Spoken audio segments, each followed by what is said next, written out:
दोस्तों आयकर विभाग का नया नियम लागू कर दिया गया है, यानी 1 अप्रैल से नए आयकर विभाग के नियम लागू हो जाएंगे। यानी जो पहले नियम थे दोस्तों वो बंद कर दिए गए, दूसरे नियम दोस्तों लागू हो जाएंगे। अब कौन कौन से दोस्तों, एक तो सेविंग अकाउंट में और एक है एफडी का दोस्तों, और यूपीआई के माध्यम से। यानी 1 अप्रैल से नियम चेंज होने वाले हैं। आयकर विभाग की क्या है कि नया आदेश जारी कर दिए, यानी 1 अप्रैल 2025 से जो नया आदेश है जो लागू कर दिया जाएगा। यानी 1 अप्रैल 2025 आ रही है, आने वाले समय में मार्च चलिए, इसके बाद जो आयकर विभाग के जो नियम है वो लागू कर दिएंगे। बचत खाते पर और एफडी में दोस्तों यानी बचत खाते एक दिन में निकालने पर, एक दिन जमा करने पर, एक फाइनेंशियल में जमा करने पर और निकालने में दोस्तों लागू हो जाएंगे।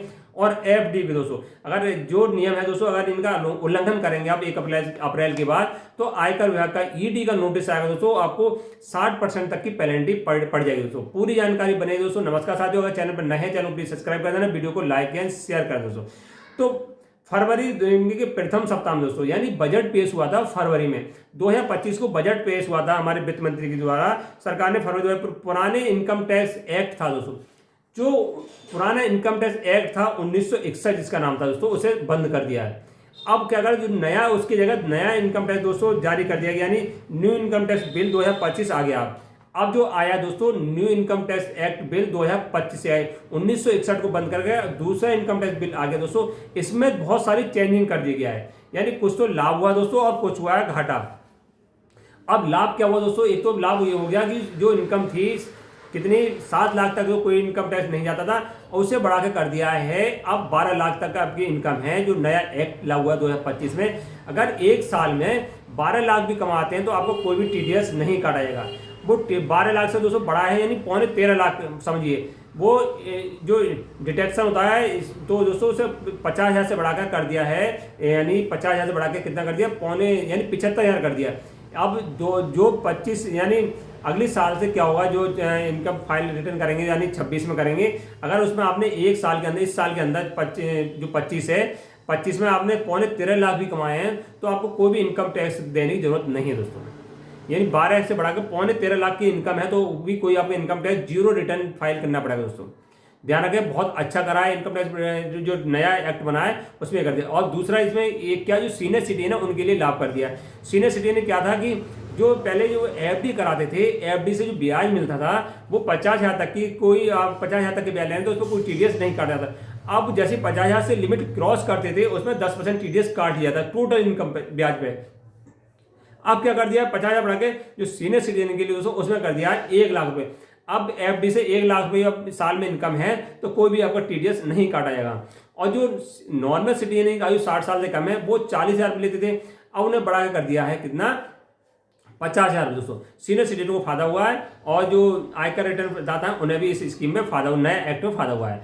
अब 1 अप्रैल 2025 से होने वाले क्या दोस्तों, अगर बचत खाते में दोस्तों आपका सेविंग अकाउंट है, अगर आप हम बात करें कैश डिपॉजिट की बात करेंगे इस वीडियो में, अगर सेविंग अकाउंट है कैश डिपॉजिट में 1 डे में, एक दिन में अगर आपने कैश में डिपॉजिट पैसा करा है दोस्तों, आपने जो या ज़्यादा निकाला है, जमा करा है लिमिट क्रॉस की, तो आयकर विभाग के दोस्तों 60% पेनल्टी पड़ेगी। अगर कितना पैसे जमा करेंगे दोस्तों, उस स्कीम में अगर हम एक दिन में 2.5 लाख जमा कर सकते हैं, एक दिन में हम 2.5 लाख जमा करा तो हमारे पास कोई इनकम टैक्स का नोटिस नहीं आएगा। अगर बार बार ये प्रक्रिया हम दोहराएंगे कि एक दिन में 2.5 लाख कर दिए, 2 दिन में 2.5 लाख कर दिए, 3 दिन में 2.5 लाख कर दिए, तो आप उन इनकम टैक्स की नजर में आ जाएंगे। इनकम टैक्स सोचेगा कि इस व्यक्ति के पास इतना पैसा आकर है जो हर तीसरे दूसरे दिन पैसे जमा कर रहा है। अब आप सोचेंगे ऐसा हम नहीं करते, जो एक अकाउंट में नहीं करेंगे, हमारे पास 5 अकाउंट है, अगर 5 अकाउंट में हम 2.5 लाख रुपए महीने में 3 बार हम डाल देते हैं दोस्तों, 12 लाख रुपए हम डाल दिया, तो आप सोचेंगे बहुत चालाकी, हमने तो 12 लाख अलग अकाउंट डाला है तो जो बैंक वाला हमें सूचना आयकर विभाग को नहीं देगा दोस्तों।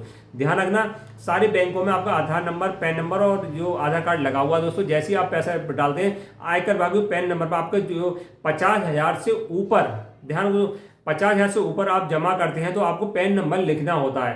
क्यों लिखवाते बैंक वाले 50,000 से ऊपर, क्योंकि वो सूचना सीधे आयकर विभाग को जाती है, आपके पैन नंबर पर जुड़ जाती है कि इस व्यक्ति ने कभी आप पैसे डिपॉजिट करने गए होंगे तो इसमें 50,000 लिमिट होती है, 50,000 से आपने ऊपर निकालेंगे दोस्तों तो पैन नंबर लिखना बहुत जरूरी है। क्यों लिखवाते हैं कि वो जो लिमिट क्रॉस नहीं हो, जैसे ही आप 50,000 से ऊपर करेंगे तो सारी सूचना आपको आयकर विभाग के द्वारा पहुंच जाती है दोस्तों। ध्यान रखें, जो 2.5 लाख लिमिट है 2.5 लाख तक को नहीं भेजेंगे, 2.5 लाख से ज्यादा एक पैन नंबर में अगर बार बार ट्रांसलेशन हो रहा है, यानी बार बार पैसा जमा निकासी हो रही है, तब आयकर विभाग को दोस्तों सूचना पहुंच जाएगी। वो एक साल जिस फाइनेंशियल में उस साल तो कुछ नहीं कहेगा, दूसरे साल में 30 साल आपको नोटिस आएगा।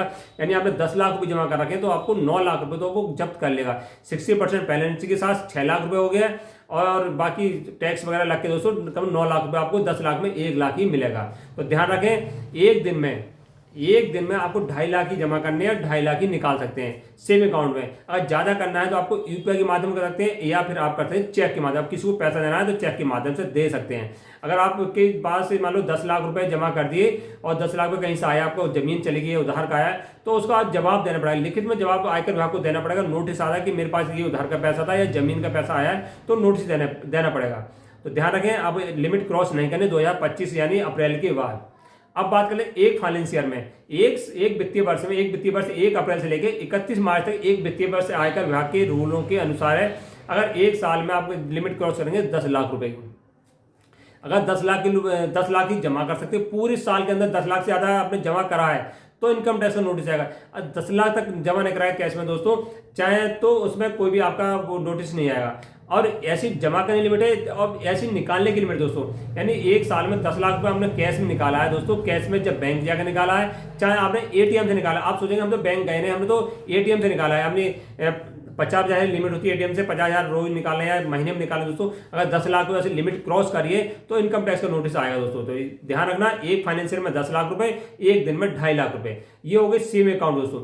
अब बात कर लेते हैं घर में कैश हम कितना रख सकते हैं दोस्तों। जो रूल्स आरबीआई के, एक व्यक्ति केवल एक घर में दोस्तों अपने घर में 2.5 लाख रुपए रख सकता है। एक व्यक्ति पे नियम लागू होता है, 2 व्यक्ति हैं तो वो 5 लाख रखते हैं, 4 व्यक्ति हैं दोस्तों तो 10 लाख रुपए रख सकते हैं, यानी पर व्यक्ति 2.5 लाख रुपए रख सकता है।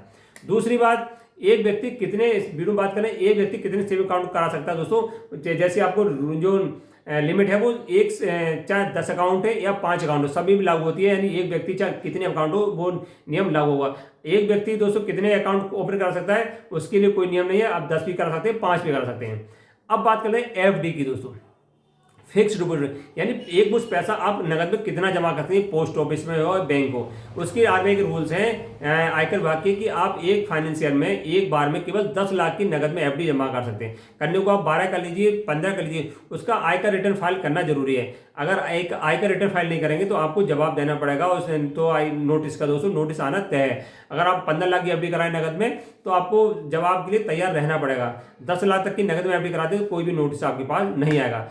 10 लाख की लिमिट क्रॉस करेंगे तो आपको पेनल्टी पड़ेगी।